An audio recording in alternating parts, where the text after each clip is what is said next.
This week on Idemetsu Asian Motorsports Hour, we're up close and personal with a Malaysian racing legend. When I set my foot in the World Championship, and that's the key point that I said, okay, I can do this.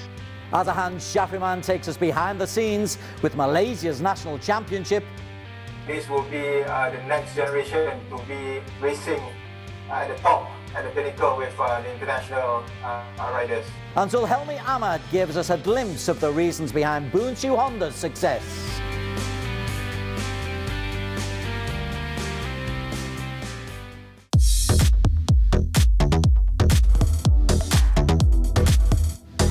Okay, very warm welcome to the Idemetsu Asia Motorsports Hour. Delighted we've got a bit of a legend as our first guest for us. Azlan Shah Kamaruzaman, highly successful Malaysian motorcyclist who has been on the motorbike radar for well over a decade at the very top level. Azlan, welcome to the show. And you're in a car and we're talking about bikes. How's COVID treating you? Difficult, yeah, but you know, I'm still working hard, do so many jobs I can do, and yeah, I hope this COVID gone as soon as possible. Hey, listen, the whole purpose of this interview is to talk about you and your career, and you've been a successful rider for way over a decade, but how did you first start? What was your first break into the motorcycling racing game? Yeah, I started in the Malaysian Cup Prix in 2003. So there is where I started and all the beginning of everything for me. When did you believe that you would be good enough to actually succeed, not only on the national Capri level, but on the international stage? What was the big moment that you thought, hey, I can do this? It took me quite a long time to realize that I'm there. So when I set my foot in the World Championship, and that's the key point that I said, okay, I can do this. Indeed, indeed. Let's take you back though. When you first started racing, racing is not a cheap sport. How were you able to finance your early career at Capri, and then as you moved up, well, who was able to finance you? I'm very lucky because my first year in racing, I already started with the team. So I start with the factory, and after that I always keep on with the factory, and things turns good for me for the racing career. Was there anybody in particular who pushed you, who persuaded you that, hey, Azlan, this is really worth your while continuing? I have a good friend. He the one who started racing, because we are neighbor and we are good friend, and I always accompany him to racing, and until one day that the Malaysian Cup Prix started, also he's my teammate, and I asked him, hey mate, let's help me to join the racing because I see you making a lot of money, and he said, okay, let's introduce you to the boss and to the team, and I go to the selection, and I get the seat. Wow, you make it sound so simple. It's not that simple, because top riders don't just grow on trees. What do you think are the key skills, the key best things about Azlan Shah Kamaruzaman when you're on a bike?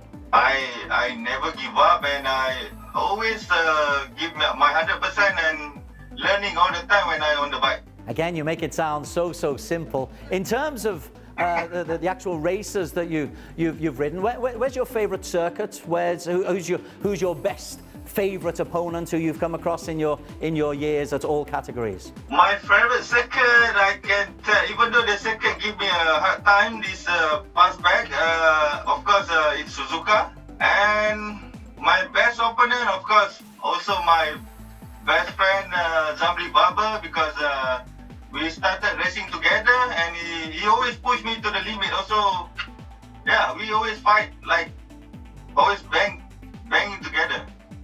Terrific, really good. Talk to me about Suzuka. Well, it is a very difficult circuit, but what makes it one of your favourites? Because Suzuka is a high-speed circuit.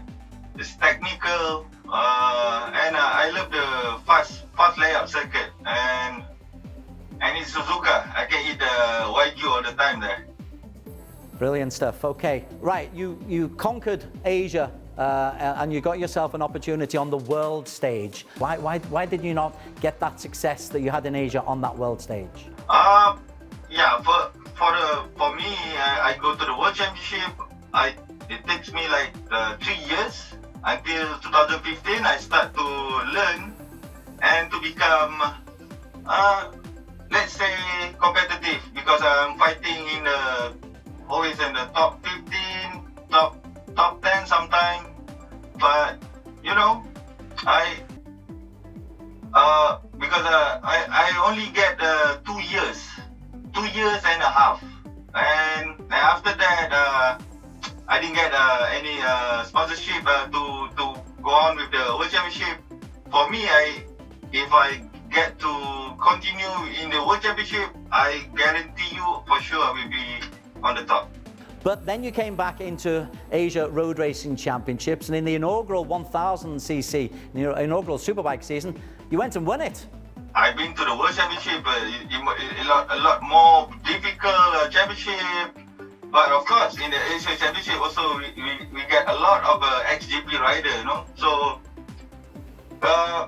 it's tough. Also, it's a tough championship. But you know, I have a very good package to be on top, and I enjoy fighting with everybody. Indeed, it's always great to watch you because you're very flamboyant in your style. However, you are reaching a certain age, Azlan, I'm sure you're aware of it, where you can't be a racer forever.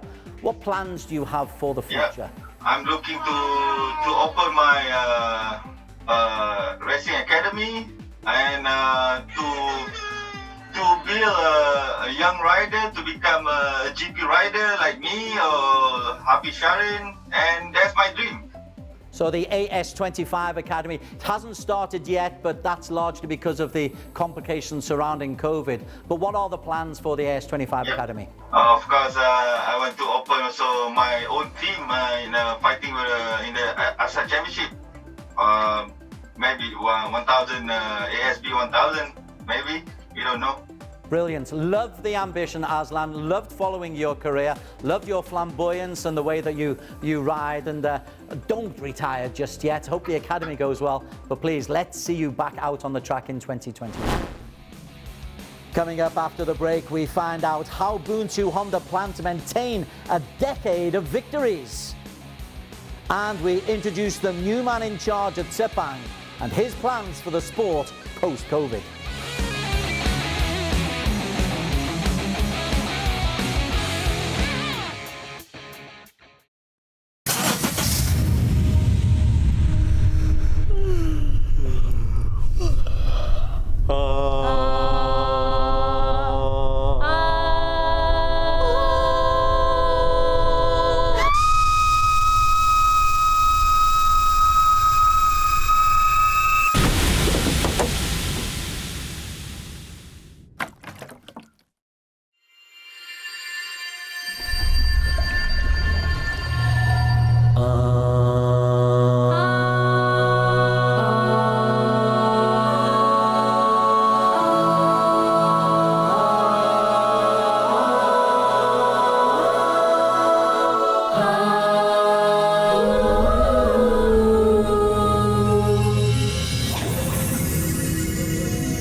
Every week on the Idemitsu Asian Motorsports Hour, we are going to be taking a quick pit stop where we focus upon the teams and the sponsors who are so important into the ecosystem of Asian motorsports. I'm delighted to say that we've got the man behind Boon Honda at the moment, not quite the man behind, but the team manager, Zulhelmi Ahmad. Zul, or Emmy as I understand we call you, very warm welcome to the show. And how are you coping with lockdown, my friend? Oh, so far we're really boring with this lockdown. We hope this all can settle as soon as possible so we can meet and we can race again. Quite right. I think we all echo that. But as a team manager, you will still have things to do. You'll still have riders to motivate. You'll still have parts to organise. What has your daily process been during the whole of the lockdown period? For us in Boon Honda, we have a lot of activity. Even not in racing, we do some like marketing and promotion video for riders and for our fans to give away, to create some content, to give away some merchandise, some some present for our fans. You've got a great background in motorsports. I mean, you're a manager now, and we'll talk about what that entails. But you were a very, very competent rider in your days. I believe you were making your debut back in about 2002 in Capri. Tell us a little bit about your riding career. Yeah, I start in motorsport series in motorsport since 2001. So during that period, we become like privateer riders, then start moving novice category, expert category, then from 2-stroke to 4-stroke. Then after almost 8 years to 10 years, I decide to stop and work as behind the scenes. We have when I joined to Honda, and we start to develop together until now. What was the reason for you stopping your riding? Were you feeling that you were just getting perhaps a little bit long in the tooth? At that time, I think my plan or my target to go more higher, but I believe that more young rider and more talented rider are coming. So when swift up from 2-stroke to 4-stroke, I think not really easy to me. So at that time, I still riding in 4-stroke category side 2 years, and after that I decide to stop and work together with Boon Honda, and we start to grow and develop a machine, rider and team until now. You got your real break as a team manager back in 2016. It's nearly 5 years ago now. But that's in terms of your career, that was a big breakthrough for you. My job scope still the same. My job scope is still the same. Before switch up to manager, also what I doing everything. So just that time my manager only like monitor and give some instruction. So for me, after switch up to manager, only for company side is different, much different. Nonetheless, there's been some real success for Boon Honda since you got that official manager's role. I mean, the likes of Caroline and Powie have come through, obviously Azlan Shah Kamaruzaman, and Boon generally in Supersport 600s have been a terrific partner with ARRC and had great success. Yeah, we can say that from 2012 until 2017, we keep our title in 600 category, and I can say like all this happened because of what our collaboration with our sponsors. That time Honda, Motorcycle side, and also the most until now is Idemitsu. Idemitsu is one of our strong sponsor from long time ago.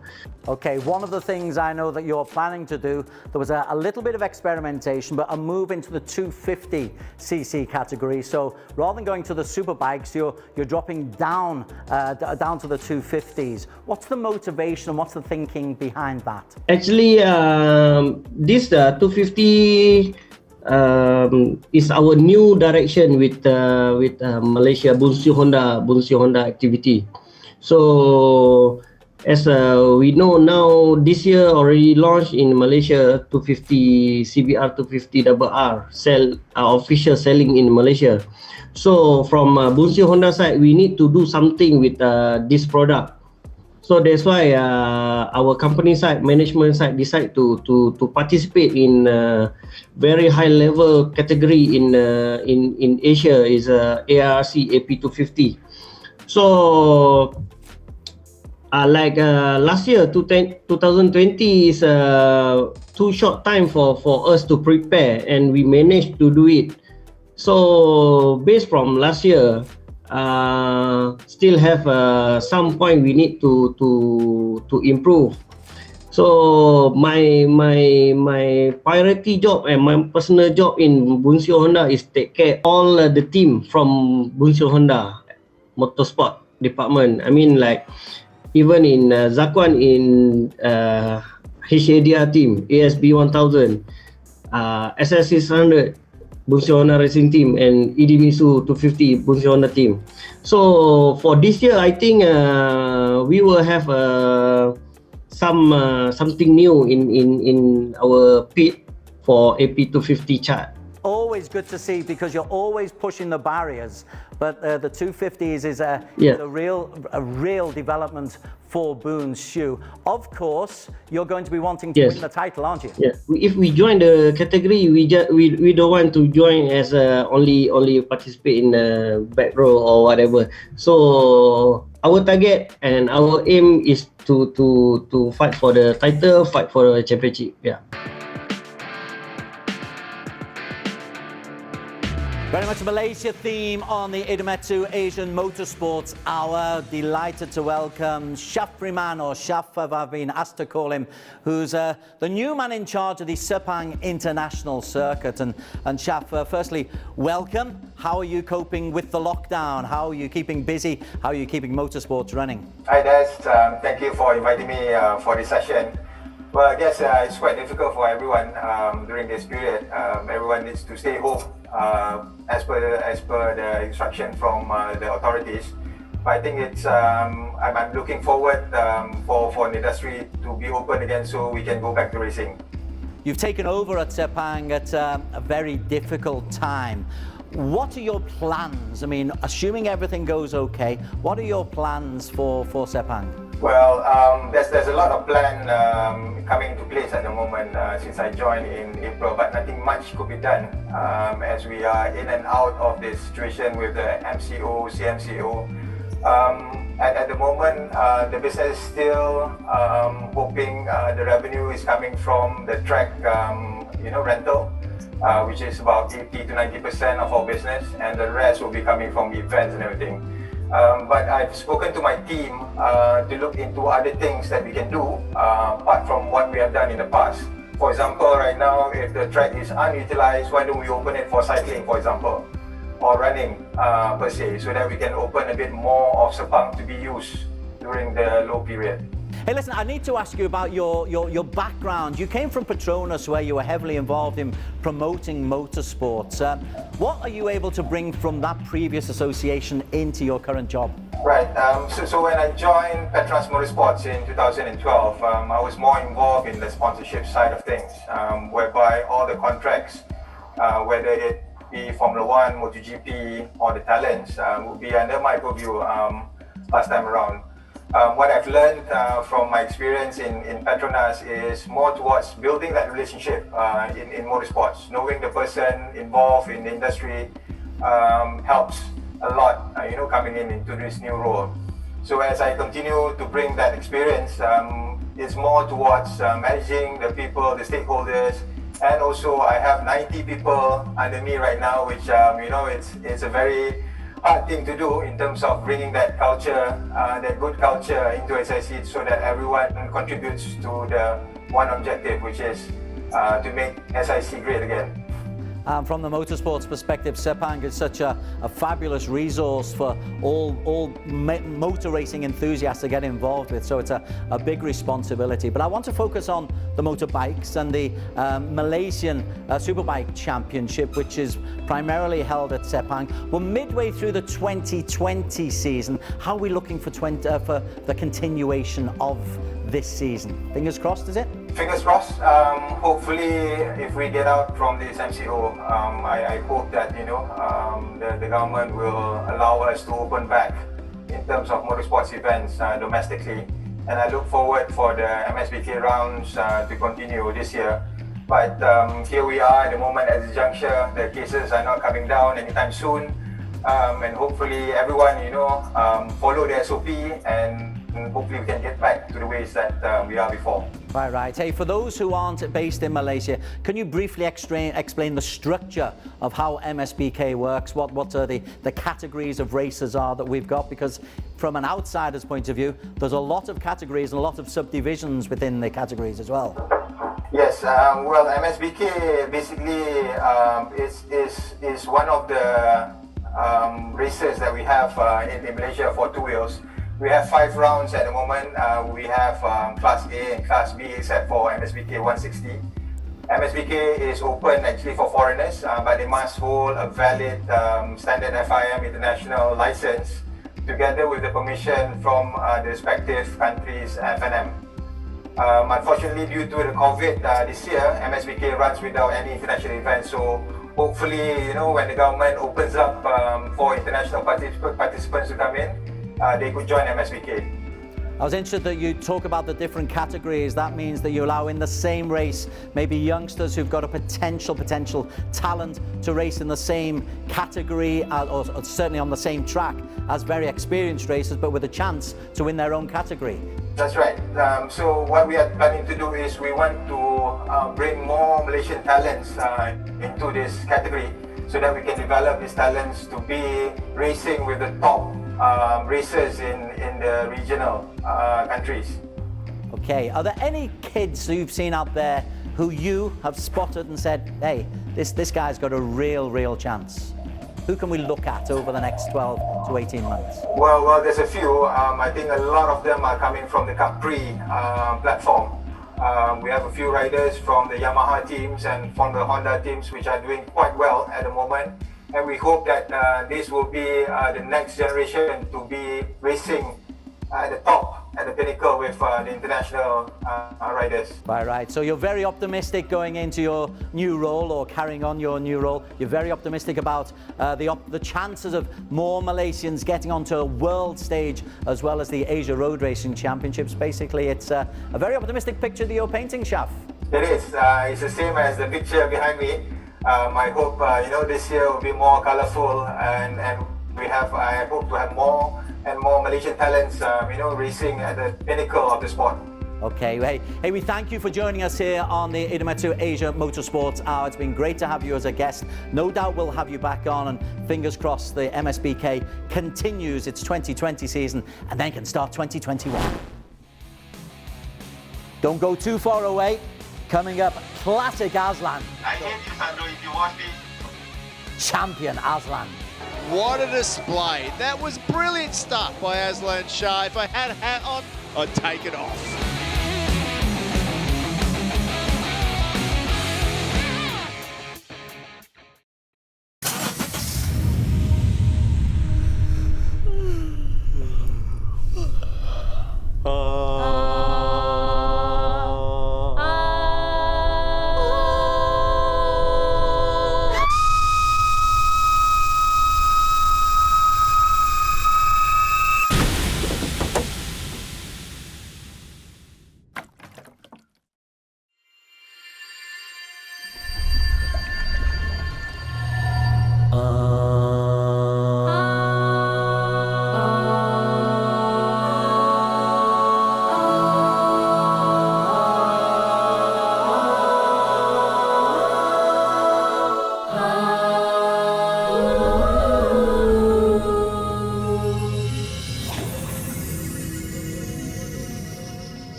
Idemitsu Asia Motorsports Hour has a classic race, and it involves today's main guest, Azlan Shah Kamaruzaman.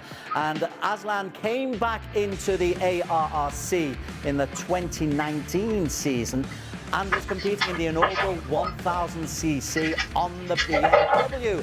Azlan, this was a great battle between yourself and Brock Parks that went right down to the final race of the season. What do you remember to the build-up for race 2 in Buriram? Race 2 in Buriram, I think I go like 180% in the beginning, and I lead the race because my focus is to win the championship, and I push maximum, and I get it. I get the win, and I get the championship also. Here's exactly how he won the title. Today is a last round, and I just wish that I do my best and try to grab the championship. Azlan Shah Kamaruzaman, second yesterday, 3 points adrift of the championship leader. It's the start can be a useful indicator of how things are going. Somebody's got a problem at the back. We're away. I'm not sure. That was TJ Alberto with that problem at the back, but Brock Parks with a much better start today. Where's Azlan Shah? Azlan Shah is second. He's got through him. Oh, Azlan Shah, he's right up the sharp end. Absolutely. He's done brilliantly. Got off brilliantly. And Zakwan Zaidi, happy what bike 24 has been dragged along. I'm looking for the number 23 of Brock Parks. They're tucked in nicely in that little group. Oh, he's just run wide and got passed by another couple of people. So Azlan Shah has read this start beautifully and got a brilliant start. Brock, once again, just struggles a little bit off the start line here. Well, he is a way down, and he's gone wide there. 1, 2, 3, 4, 5, 6th place for Brock Parks. Azlan Shah Kamaruzaman has made a great start. There's a long way to go, but if you get off to a good start, it can propel you onto special things. He looked relaxed on the grid. He looked relaxed beforehand when we had a chance to speak to him, and here he's looking very relaxed in P1. We come into the final lap of the season of the 2019 ARRC Superbikes Championship, and it will be a lap of honour for Azlan Shah Kamaruzaman, the veteran Malaysian. We've known about him in Asia for so long. He has lifted so many crowns, but this will be probably the best come-from-behind victory of his career. Yeah, unbelievable to see him display. What a display. He nearly won the 600 class last year, riding for Kawasaki. Was unsure where he would be this year, but he made his way into this 1XOX team. And I tell you what, since the start of the season, he has been on fire. They started off really, really strong with a victory at round 1. Round 2 didn't work out so well for them, but victories throughout the middle part of the year, and a double victory here in Buriram earlier on in the year have put him in the perfect position to make this lap the most enjoyable lap of the year for him and the team. Let's remember, Des, this is the first year of this championship, and guess where that trophy is going to go, assuming that he can get through these next 2 or 3 corners. I am sure he will maybe just settle down. He has got such a huge lead, 6.7 seconds ahead of Zakwan Zaidi, who himself has ridden a pretty healthy race. But Azlan Shah Kamaruzaman comes through and will pick up his 6th victory in 14 races. It will be 3 wins in the last 4, 5 consecutive podiums, and the champion of Superbikes ARRC 2019, Azlan Shah Kamaruzaman. What a display. That was brilliant stuff by Azlan Shah. If I had a hat on, I'd take it off. We're on the ground at the end of the race. What a day.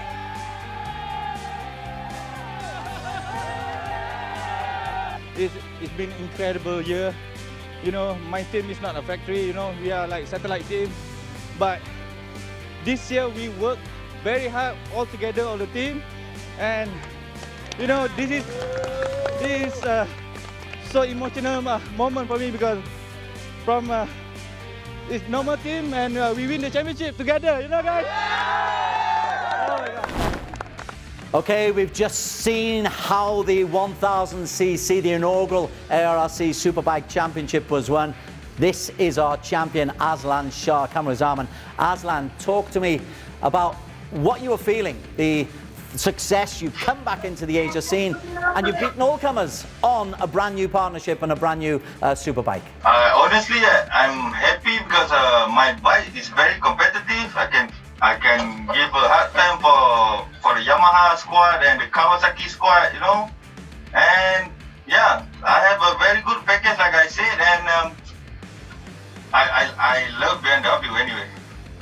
And Brock Parks was a really good rival right the way through, but you saw off the challenge of a real veteran. That's a real scalp for you to take. Yeah. Because I knew Brock Parks also when I raced in the World Championship. After the race, sometimes we meet and talk. Hey, how about your MotoGP ride? You know, and yeah, I get to fight the championship with him. It's a big honor for me, and it's a good fighting with him.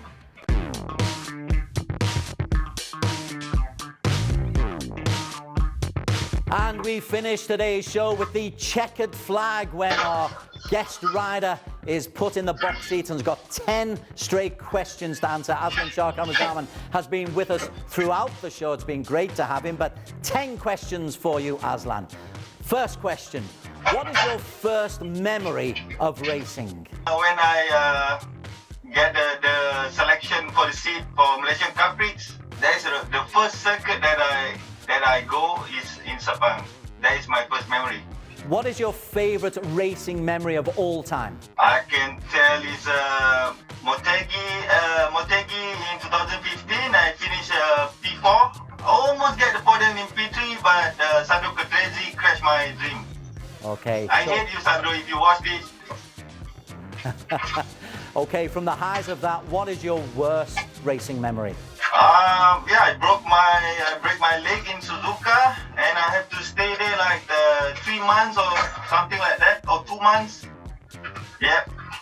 As for your competitors, who is the person who you most enjoyed racing against? Zamri Baba. A simple answer. I knew that one was coming.